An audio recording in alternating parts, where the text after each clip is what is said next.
So what have I been doing for the last 3 months?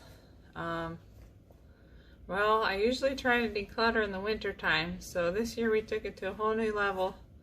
We knew there was going to be some stressful things happening this spring, so I spent the last, 3 months solid just total decluttering the house.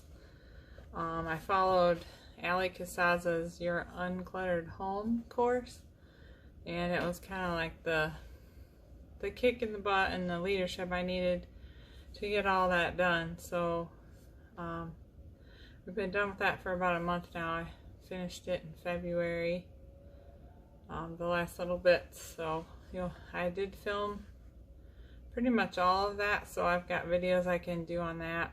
I'm sure I look exhausted and overwhelmed in some of these videos, but it was a lot.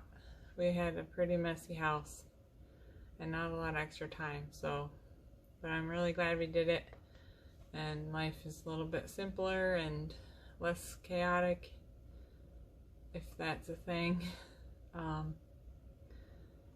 and just overall less like subconscious stress. And I could cook dinner on my counter with actual more than 1 square foot of space, so that's like the biggest benefit to me, and having places to put things. So when we see stuff out of place, it's easier to put it back because we know exactly where it goes and there's room for it.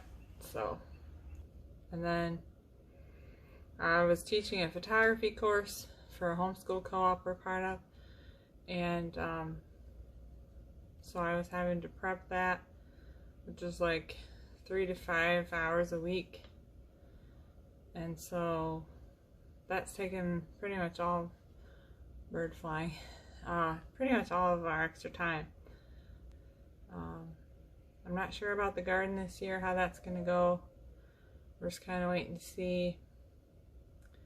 Hopefully maybe we'll get goats, but I really don't know.